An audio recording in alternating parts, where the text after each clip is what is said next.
Hello everyone, good morning. This is Sohag. এখন বাজে ভোর 7টা। আর আমি ঘুম থেকে উঠেই হাঁটতে বেরিয়েছিলাম। আর এত সুন্দর মনোরম পরিবেশ, শুধু শান্তি শান্তি। এখানে যদিও আমি আর একবার ব্লগ করে গিয়েছিলাম প্রায় 6 থেকে 7 মাস আগে। তখন এখানে থমথমে পানি ছিল, পুরোটাই পানিতে ভর্তি ছিল। মানুষ এখানে মাছ ধরতো, বিলটি ছিল। আমি আমার ফার্স্ট ব্লগে দিয়েছিলাম। এখন আবার এখন তো শুকিয়ে গেছে, যার কারণে এখন ধান চাষাবাদের যোগ্য হয়ে গেছে এগুলা। আমি একটু আপনাদেরকে ঘুরিয়ে দেখাচ্ছি।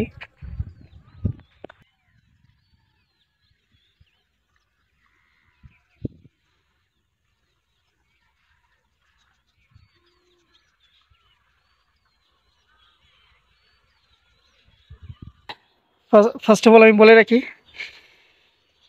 এটা আমার এলাকা, পাড়া। আমার বাসাটা ওইদিকে।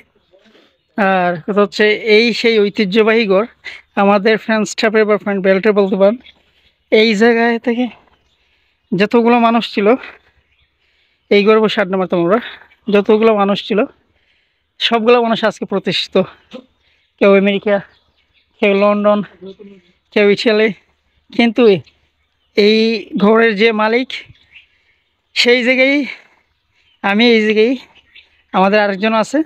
এই 3জন বাদে আমাদের 10 জন বলেন, 12 জন বলেন, এটা গ্রুপ ছিল, বেল্ট ছিল।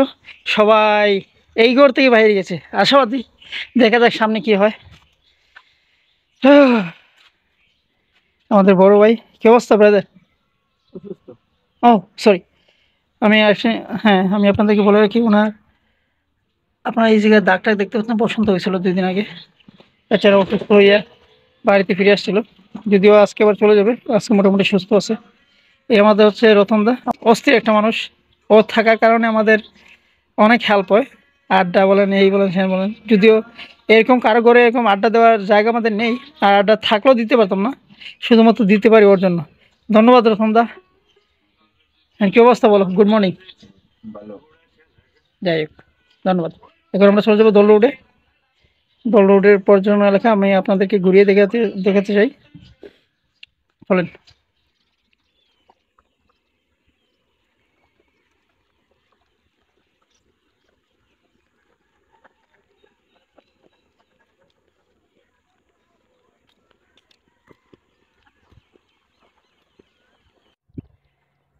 আশা করি সবাই এই রাস্তাটা চিনতে পারছেন। এটা হচ্ছে আমাদের দিরাইয়ের মিনি কক্সবাজার। এটা হচ্ছে দিরাইয়ের পর্যটন এলাকা, দিরাইয়ের মিনি কক্সবাজার। আমি আপনাদেরকে একটু দেখিয়ে দিচ্ছি। এখানে 6 মাস পানি থাকে, 6 মাস শুকনা। 6 মাস যখন পানি থাকে তখন এটা মিনি কক্সবাজার। আর এখন হচ্ছে আশেপাশে দেখতে পাচ্ছেন শুধু ধান ক্ষেত। যেহেতু পরিবেশটা অনেক সুন্দর, এই জায়গায় আবার একটা পার্ক আছে, অস্থির একটা পার্ক, বাচ্চাদের বিনোদনমূলক। এই হচ্ছে আমি, আর এই হচ্ছে দোল রোড। ये हमारी कार है और ये हमें और ये हमारी पार्टी हो रही है। যাই হোক, মজার বিষয় হচ্ছে কি, এখানে প্রায় 8 কিলোমিটার রাস্তা এই জায়গায়। এটা হচ্ছে যাচ্ছে আপনার সোজা দল, দিরাই থেকে, দিরাই টু দল। দল হচ্ছে বাউল সম্রাট বাউল আব্দুল করিমের বাড়ি। উনি সারা বাংলাদেশে খুবই পরিচিত, এবং বাহিরে দেশেও বাউল সম্রাট হিসেবে খুবই পরিচিত আছেন। বাউল সম্রাট হিসেবে খুবই পরিচিত সারা বিশ্বে।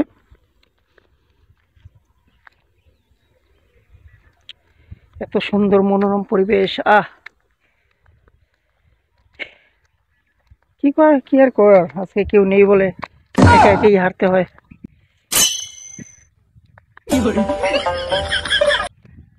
আচ্ছা, আমি দিরাই এলাকাবাসী, আমি একটা আগাম বার্তা দিয়ে দিচ্ছি। জানি না সেটা হবে কিনা, বা এটা কি পাকনামি হয়ে যাচ্ছে কিনা। সরি, আমি আগেই ক্ষমা চেয়ে নিচ্ছি।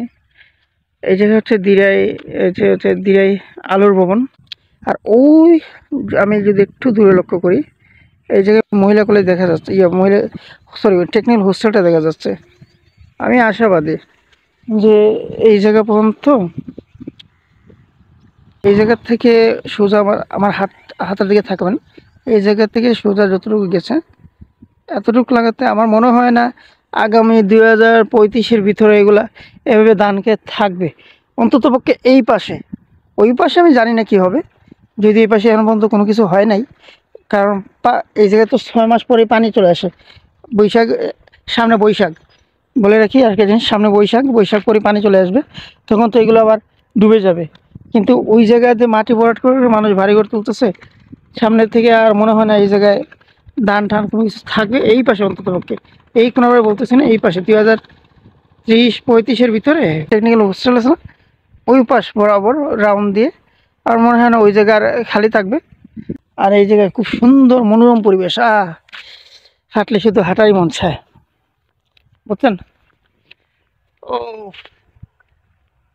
আমি আরেকটা জিনিস মানে দেখাই আপনাদের। এখন তো রোজার মাস, এই দেখেন ওই জায়গায় মানুষ ইফতার করতেছে, ইফতার করে। সন্ধ্যাবেলার পরিমাণ অনেক আছে না, বাইরে থেকে আসে ইফতার টিফতার করে। আচ্ছা, আমি একটা জিনিস মানে বলে রাখি ভাই, আপনারা যারা এই খোলা মাঠে বা সুন্দর পরিবেশে মানে ইফতার করেন, প্লিজ দয়া করে ওই যে ওয়ান টাইম প্লেটগুলো দিয়ে ইয়ে করছেন না, ফালাইছেন না, প্লিজ এগুলো সাথে করে নিয়ে গিয়ে মানে একটা ময়লার জায়গায় নিয়ে ফালাই দিন ভাই, এগুলো পরিবেশ নষ্ট হয়ে যায়। ধন্যবাদ। ও, আমার তো শুধু হাঁটতেই মন চাইতেছে, কি আর করার। আমার তো আবার বাসায় দিতে ব্যাক করলাম, কথা অনেক বলে ফেলছি, মনে কিছু কেউ নিয়েন না, আমি তো আছি ভাই। আমার লগে প্রমাণ করে কইছিলাম আমার জন্য আইলো না বেটা, আইলে তো এত সুন্দর মনোরম পরিবেশ উপভোগ করতে পারতো।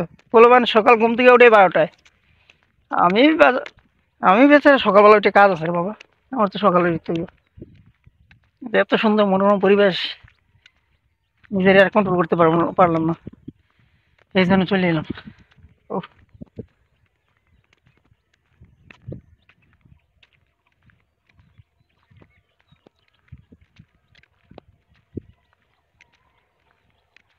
আচ্ছা তাহলে আমি আপাতত এই জায়গায় শেষ করলাম। সবাই ভালো থাকবেন। আর আমাদের দিরে সবথেকে বড় পর্যটন এলাকা হচ্ছে এটা, আমি আবারও বলে দিচ্ছি, আমাদের দিরে সবচেয়ে বড় পর্যটন এলাকা হচ্ছে এটা। আর ওই পাশে পার্কটা আছে, আর 2-3টা পার্ক আছে, কিন্তু এটা সবথেকে মানে সুন্দর একটা পরিবেশ, মনোরম পরিবেশ। মানে পানি আসলে পরে এটা হয়ে যায় কক্সবাজার, মিনি কক্সবাজার। আর শুকনাতে এইটা সুন্দর, খুব মানে সবুজ, শুধু ধান ক্ষেত আর ধান ক্ষেত, ধান ক্ষেত আর ধান ক্ষেত। আর এটা হচ্ছে রাস্তা, মানুষ এই পাশে হাঁটে, এই জায়গা থেকে দিয়েই তো ঢল আসা যাওয়া করে। এই হচ্ছে আলোর ভবন, এটা মানে কি ইয়ে হয়ে গেছে, কিন্তু বাচ্চাদের জন্য ঠিক আছে।